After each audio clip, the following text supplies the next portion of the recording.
Buenos días, licenciado. Mi nombre es Erika Jocelyn Aima Flores. En esta oportunidad le voy a hablar sobre la evolución de la educación. Comencemos. En toda la civilización se sabe que se genera saberes y conocimientos a través del tiempo.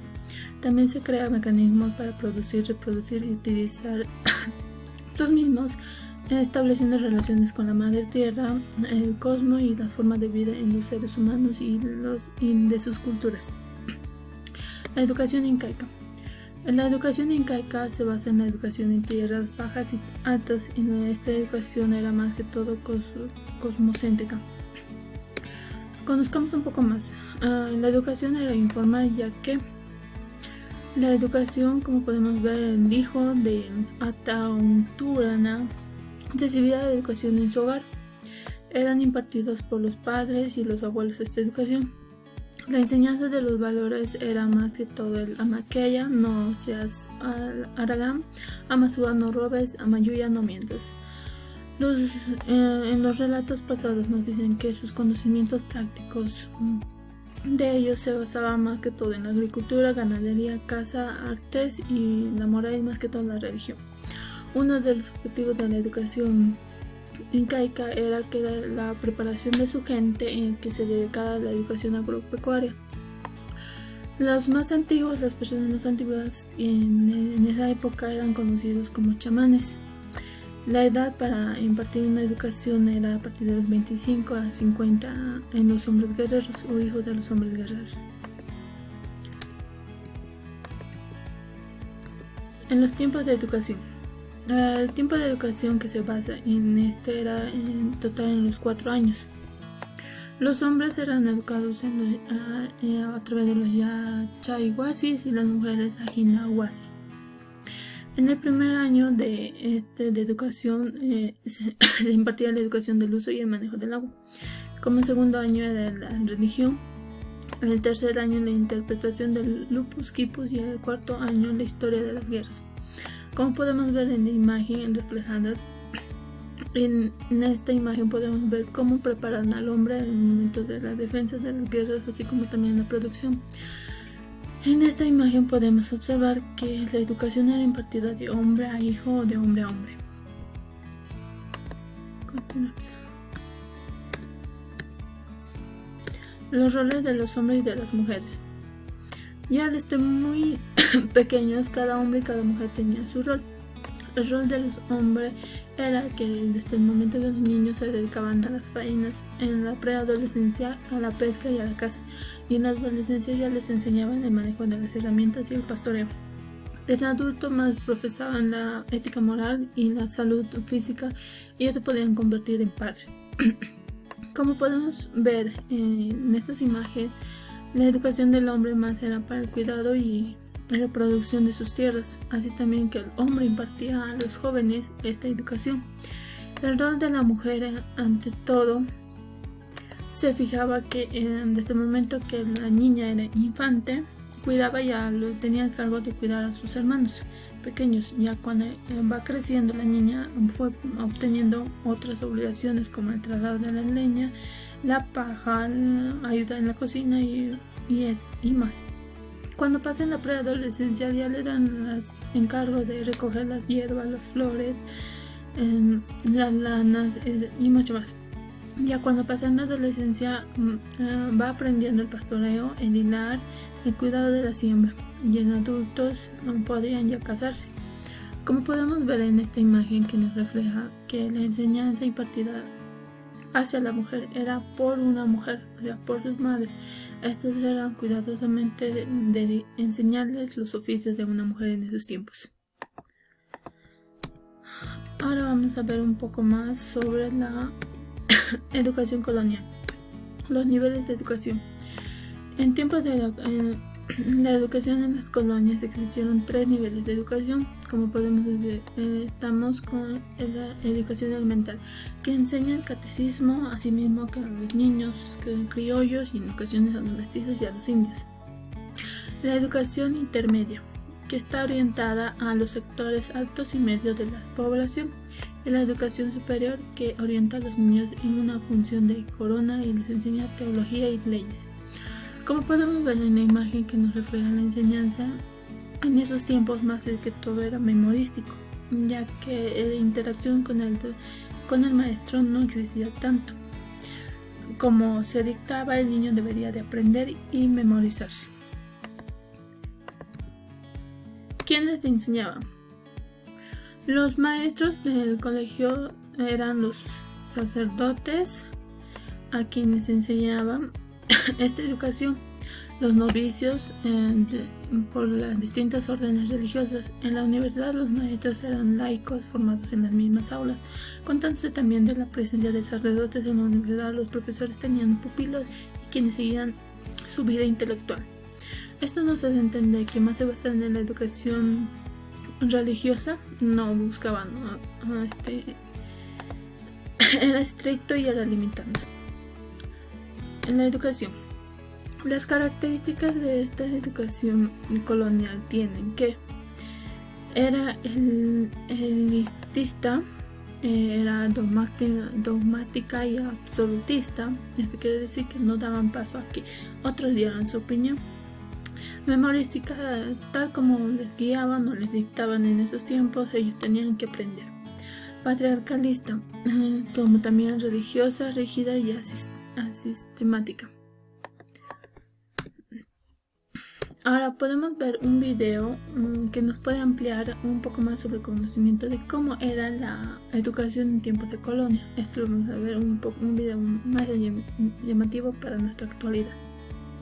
En los colegios en la época de la colonia. Pero yo no sé cómo eran, oiga. Es hora de llamar al profesor superior.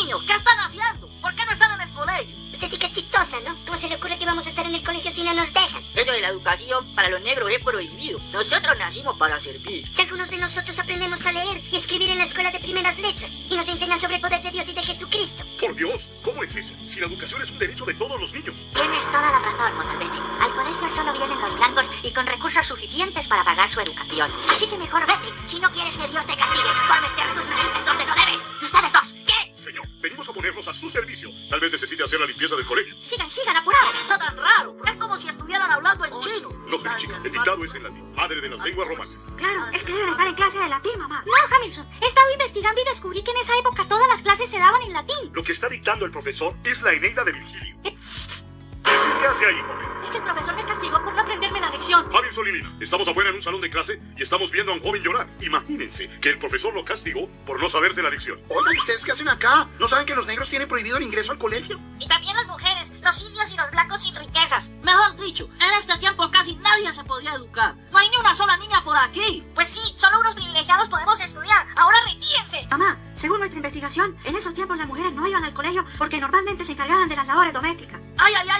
Y ahora también machismo. Con esa bendita cosita de algunos hombres que están convencidos de que una solamente está para fritar empanadas en chancletas. ¡Es el colmo! No todos los niños iban al colegio. Algunos tenían tutores que les dictaban clases privadas, aunque esto era más costoso que ir al colegio. También encontramos que a finales del siglo XVIII, José Celestino Mutis y el entonces obispo Caballero y Góngora intentaron impulsar una reforma educativa. Así es, primero era muy excluyente. Ni las mujeres, ni los indios, ni los negros, ni los blancos pobres, ni los mestizos podían asistir. Se enseñaba en latín y veían pocas materias. Además, todo se tenía que memorizar. Se ingresaba al colegio ya grandes. No existía ni primaria ni bachillerato. Y además, los alumnos no podían argumentar ni discutir la palabra del profesor. ¡Hola de Dios!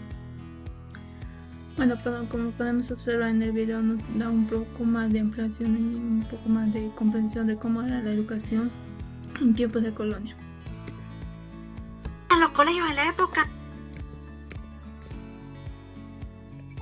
Bueno, ahora podemos pasar a observar sobre la educación en Bolivia. La educación en Bolivia comienza desde las escuelas indígenas. Esto se gestionó por los caciques, cumplieron con funciones como sociales como reproducción de la vida comunitaria, la vinculación de las escuelas, el fortalecimiento de identidad mediante el aprendizaje afectivo, activo, reflexivo, creativo y transformador. La escuela de Guarizata fue una de las escuelas en la cual el modelo de lucha busca luchar contra la exclusión, explotación y sometimiento de los pueblos indígenas. Las actividades educativas están vinculadas a la vida, al trabajo y a la producción, basadas en el enfoque productivo.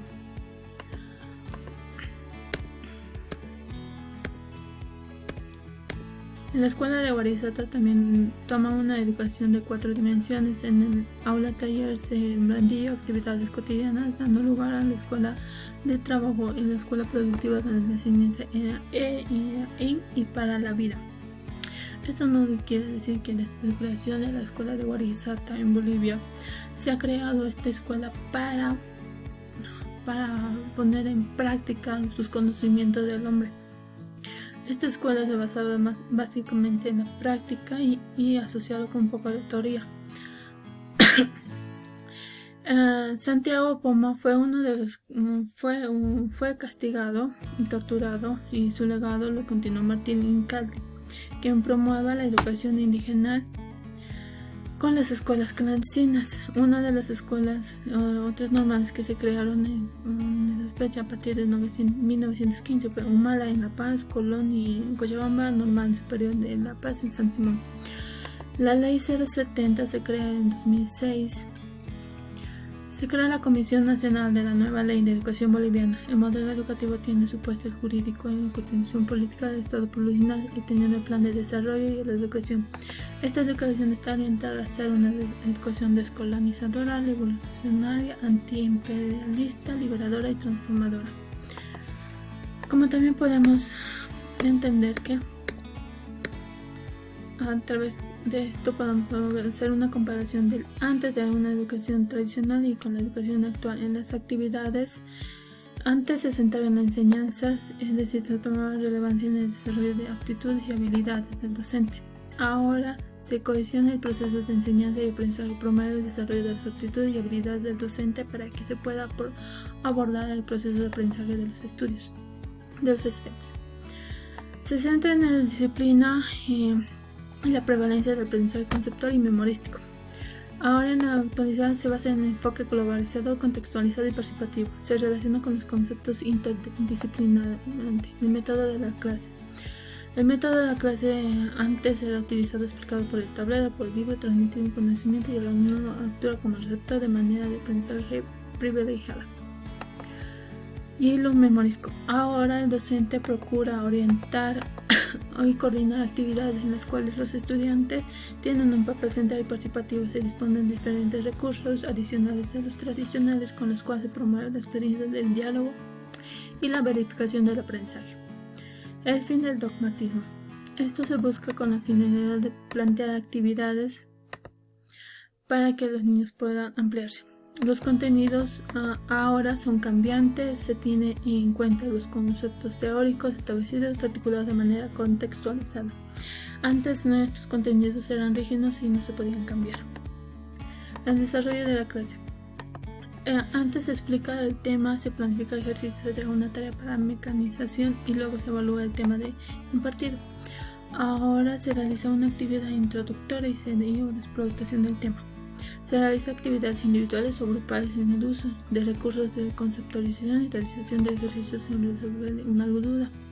La relación de profesor y alumno. La relación antes era unilateral, se presentaba poco. El diálogo entre profesor y alumno, el alumno lo guardaba en respeto o temor a los profesores. Ahora la relación ha cambiado, ya que se da la manera bilateral, se presenta aún más el diálogo entre docente y alumnos. Algunos estudiantes le han perdido el miedo, el respeto a los profesores. Es más, los padres de familia controfieren en muchos casos las observaciones de los docentes a favor de sus hijos.